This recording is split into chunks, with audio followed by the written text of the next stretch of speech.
I'm very lucky, very grateful. I'm leaving today, but I'll be back in Sedona in about a week or so, I think. We'll see what happens. This is an ongoing theme. This is nothing new in a sense, yet we need to learn it thousands of times, it seems, hundreds of times, before we get it.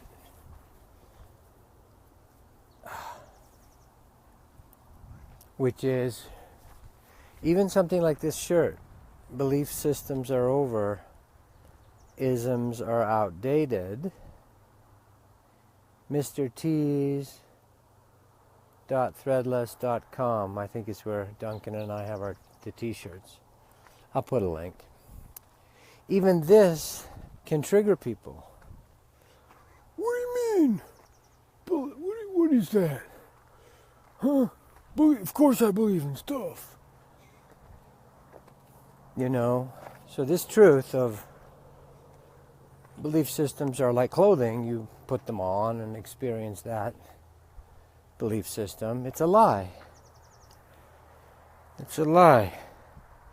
In the sense, it's not, if you assign or give your power to a system, anything, any ism, communism, capitalism, whatever, Baha'ism, Islamism, Christianism, scientism. I might have come up with that word, I'm not sure, 20 years ago. Egoism. I need credit for it. All those things. So, if you tell a truth too early, I know I have a video on this before. Truth-telling becomes poison. So, how do you deal with it? You know? And like I mentioned in the last video, Osho used to say, because if you tell the truth beyond that particular duality polarity, like if you try to point out that our political system is a bipolar, meaning system, right? Flipping between two polarities of denial. If you point that out to a democrat, oops, did I say that? They'll turn on you and render you. If you point that out to a blood Republican, they'll turn on you just as well. Like Osho says, if you're telling the truth, both sides will tend to turn on you if you take it to the next level. So, and they will turn on you. I mean, all the way from Jesus' example of maybe he lost his shit and said, stop fucking killing the doves and the lambs to pour blood on an altar, you know, and you're charging money, and it's a horrible priest system. The fucking Sanhedrin, Jews, Hebrews at the time, and the nastiness, you know, which we do today, whether it's a Hindu cult or a Buddhist cult or a Catholic cult or a Mormon cult or a Scientology cult or a yoga cult. Yoga, anything can get cultish because we project it, we do it. So if you tell the truth in those places, the pigs, although pigs are really smart, will turn and render you. So no wine before it's time, no truth before it's time. And this is hard to learn because, especially for heart people, selfish people are kind of like, yeah, fuck them. Let them do whatever they want as long as they don't come in my yard. And they just sort of take care of their own business. So sometimes it appears that selfish people do better. You know, they make more money, whatever. Because they're tending to their own knitting, you know. And heart people are like, oh, I want to teach everybody. And then often the heart people get killed. Hello, crucifixion. You know. Hello, whatever. Pick one. You know, Martin Luther King. Hello, Gandhi. JFK, being playful and heartful. Whether he would have turned out to be a great president, who knows? Robert Kennedy inspiring the people. What, John Lennon? Yeah, same thing. So, how do you walk safely? One of my verses in Shackled Gods, the book, the task then to walk inside the prison free from fear, i.e., how do you walk inside the matrix and not set off the landmines? When my friends invite me, and in my wander, I step on some sacred cow, and then I'm asked to leave. Yes, this is normal. So, I just pissed someone off recently. Oh no, not again. But you have to be careful.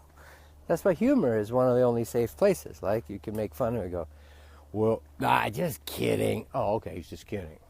Because if you speak it right at them and into people, boom, they'll turn and kill you, render you, you know. So humor is one of the methods to have fun with it, you know, present it in a fun way. The jester in the old courts of England or the royal courts of Europe would save many a life. As it would get tense, the jester would jump on the table and pull his pants down and moon everybody or whatever and get them all laughing. That was safe. But otherwise the ego is involved and people go to war. So no truth before its time. We're very triggerable now, especially nowadays. Have you noticed that? Also, every belief system, and this is what we're learning the hard way, that if you've given your power to a lie, to a belief system, but even wearing this, you know, can trigger people. It really can. Or blame is lame. People that love to, you know, it's their fault. It's their fault. It's their fault. People who need scapegoats, if you wear a shirt that says blame is lame, which I have one, it says quit whining. What are you doing about it? What are you trying to heal the system? That's a little confrontive. Someone in Peru at the recent retreat we did said, why don't you put on the back STFU, shut the fuck up, quit your whining. Yeah, it's a little confrontive to the belief system. So, no truth before its time. And yet, how do you be to thine own self be true? So this is a paradox dilemma that you're going to have to walk through, to learn, mostly the hard way.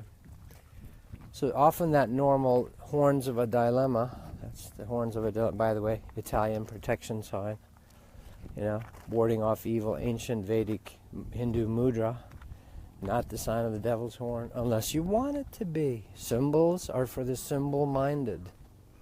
But if you say that to someone who's worshiping some pope hat or some sacred symbol they've come up with, like the American flag or the cross, you know, whatever, if you put the cross in the piss jar, the Christians will want to kill you. If you burn the flag, the patriots will want to kill you, because people are addicted to symbols. They worship them. They make graven images out of them. But if you show that to them, they could turn and render you. So be full of care or intuitive about what truth to share when. But sometimes it's time to go, I don't want to be around that.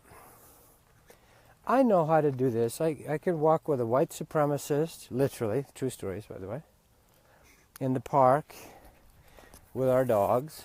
He came up, we had golden, this lady had a golden, we were chatting, and he showed up. And then I said, I got to go, because I needed to move on. But he kind of followed me, and then he wanted to talk to me about the Muslims are building a mosque right here. We're going to have to do something about it. And so I can tune into something with him where he doesn't feel threatened. I can do that. And then, I don't know, hyper-liberal feminist, you know, I can tune totally into her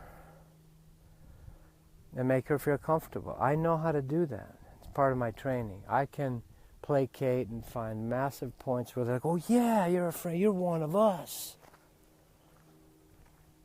No. But I know where you're coming from. I know what you're stuck in. I know what belief, what lie, what temporary belief system you have given your power to. So I can appear as one of them, one of you. It's very confusing to people when you try to nudge them into something bigger. Let's try to find common ground. It can be very threatening. So at times, like I just recently walked away from a person stuck in one of these polarities. I said, I just don't want to do it anymore. I don't want to be around it, And so we have choice. You can walk away. You can do humor, and then there's an appropriate distancing. This is what Spirit's teaching me. And especially for heart people, here's the main topic. For heart people, meaning we care. I love life. I love doggies. I still have a romantic heart that, like my ex-wife at lunch the other day started laughing with me. She goes, I think it's cute that you still think we can evolve around romantic relationships. And we laughed about it. She wasn't being negative. She wasn't being condescending, actually. We just had fun with it. And it was very, very, very sweet. Come here, Gab. She's friendly. Gab. Okay, Gabby, come. Gabby. It's okay with me. If she snaps, it's good teaching for Gabby, actually. Okay. If you're okay with it. Yeah, I'm fine. Okay, because she needs to be. She's a golden. She tends to think yeah, everyone lovely. should be friends. But she was till she was attacked by a pit bull when she was a puppy. I hear that. So now the big dogs all scare her. I get that. So Gabby, we're not going to provoke anything. Too. Yeah, exactly. Perfect. That worked. Let's keep going, Gab. It's actually a good illustration, isn't it? On how we respected her space. Anyway, that's a good point right there. So, appropriate distancing is necessary from God Himself. If you're offended, God herself, God itself, no God, just basic humanity. I'm an atheist. Okay, let's go with that. I can go there. The higher intelligence, there's an appropriate distancing. There's a right distance. Source God does not blast everyone with the truth because it hurts them. It hurts them. The bright is too light for their eyes. The light is too bright for their eyes. So learning appropriate distancing, and I'm still learning this because for heart people, we're like we just had with Gabby. Because she's a golden, they tend to be like, let's go say hello to everybody. Let's love them. How you doing? And that's not always appropriate, Like with that little dog, if that little dog wants private space, and if Gabby's all the way up in her space, the little dog's going to go, no, it didn't happen. But I'm totally okay if it does. Because it's just normal doggy talk. Going, back off. You're in my face. You're in my space. So if you don't want people snapping at you, telling you, back the F off, there's an appropriate distance. Because everyone turns into a reptilian hydra monster beast when you totally push them. When you have a cat that you love and the cat loves you, but let's say one day you went insane and you thought you wanted to kill the cat. That cat will defend itself. If you push in on its space, it will fight to the death. Now dogs you can program, just like we do with humans, to willingly go to their death. You can't do that with cats. You ever notice that? So, appropriate distancing. So I'm just doing that with someone in my life. I'm going, I can be around you, okay. And now I need to go more honest with myself, more honest with myself, and you can't be around me because you can't go there. Just like you don't let your 3-year-olds watch mom and dad having sex. It's not appropriate.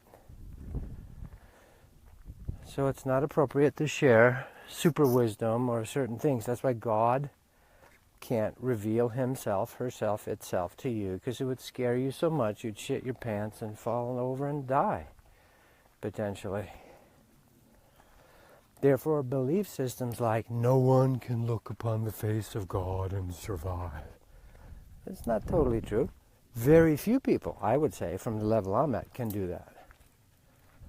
Makes sense. Appropriate distancing, respectful space. And then you solve the dilemma of how am I to thine own self be true? How am I true to me while not having to put up with stuff that feels like total bullshit to me, or be around people that are, yakking about stuff that's not real for me. Hey guys, I got something I gotta do. Let's go. Another technique, method, authentic. Don't lie. White lies are fine. God doesn't care about that. Creepy lies, there's a fine line there. But you go, I gotta go, I have a previous engagement. Well, what's it about? Well, no, it's something private.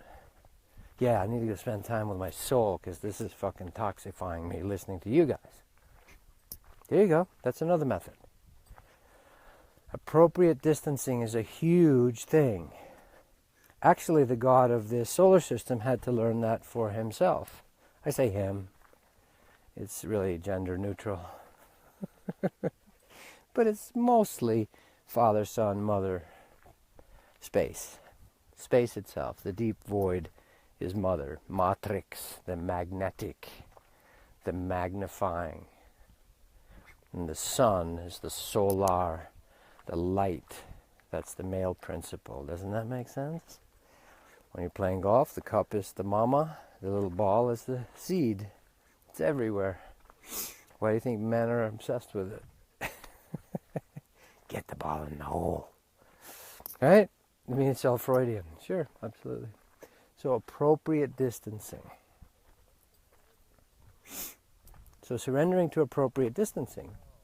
And often for good-hearted people, this is kind of tough. Or because we want to share, we want to connect, and so we tend to trespass. Like mommies, I want the best for my child, becomes the smothering mother. Satan's mother equals smother. Right? That's not appropriate distancing. It's not easy to be a parent. I mean, being a parent is learning when to let them fall down and skin their knees and work it out for themselves, and when you need to step in. That might be the larger lesson of the whole thing, with parenting. Hi again. Hi. Getting hot, huh? Time to turn around. So appropriate distancing is what Spirit talks to me about. And I'm definitely still learning that at newer and newer onion layers. Be patient with yourself. When you want to share, we all know what a newfound converted religionist feels like. I gotta tell you about Jesus, he's the only way. And we're like, can you tone that down a little bit? Well, what part of me is like that? I certainly cop to it. I can own that. So appropriate distancing is what solves this dilemma of how am I true to myself, yet I can be sharing with people when it feels right. I gotta go now.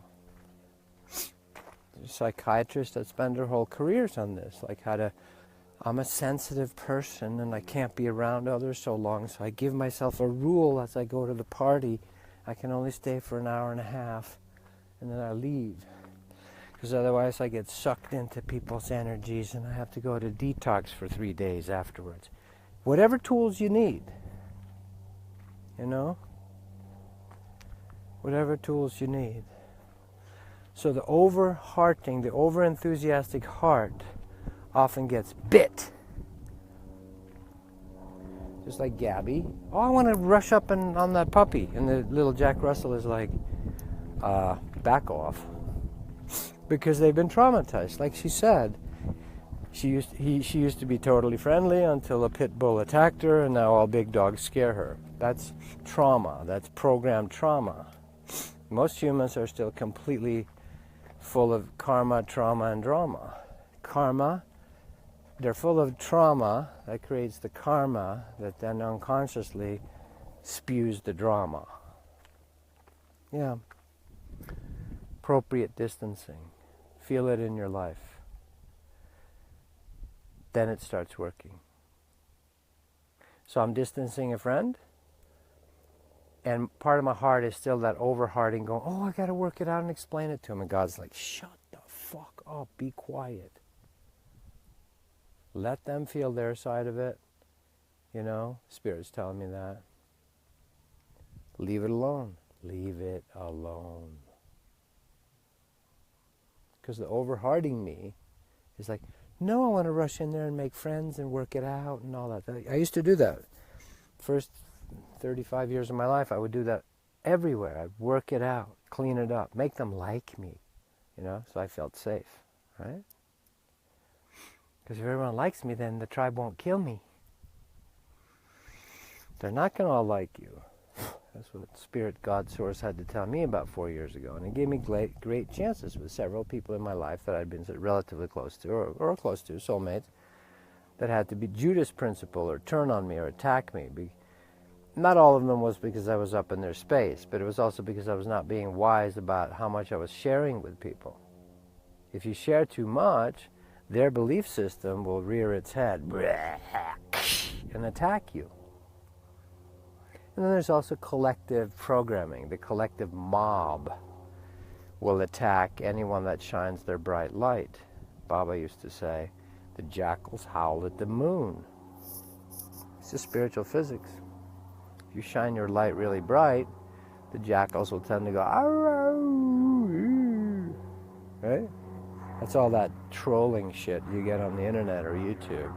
People that just like to troll and attack and lob little insults because they're traumatized and karmatized themselves, and they think if they can dump their shit on you, they get a moment of relief, and there's that evil cackling laughter that the trolls do. By the way, real trolls are awesome. There are real trolls. All right. Moment of intention before we go. Goodbye, Sedona. Some beautiful. Are the formations back here somewhere? I can't see in the shade. Full conscious breath, which you don't need to do if you're already connected. If you're already connected, you don't use any methods. If I and my Father are one, if I and my mother are one, if I and Source are one, why would I need to do techniques? You know? You don't.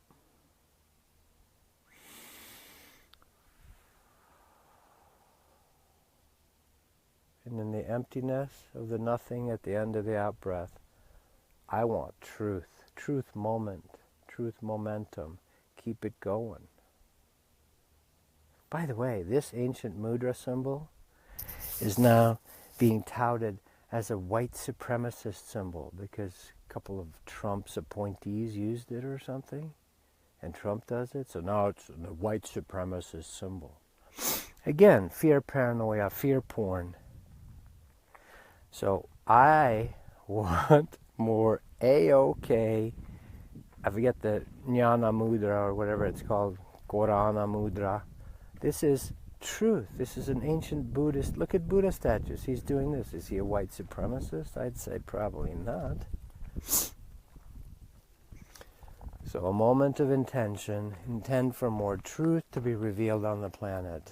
All the background, back room shenanigans, all the crap, all they're keeping free energy from us. But you start giving yourself your own energy, and then as within, so without, you're going to start manifesting free energy on the outside. It's up to you. Only you can save the planet. Only you can prevent forest fires. only you can prevent sheepleness. Only you can prevent programming. Only you can prevent World War III, because as you start changing your consciousness, you are the yogurt starter. Beautiful. I want more truth on the planet. Just drop it. You don't have, it doesn't take a long time. You're just like, it's like dropping a pebble in a pond. I'm intending that, and all the ripples, not just like in 2D, not just linear flat, Luddite flatlander, but in every dimension. 3 dimensions, 4 dimensions, 5 dimensions, 6 dimensions, 7, all of them. Spread that wave of revelation. Reveal truth on earth. Just a few of us doing it can affect the whole system.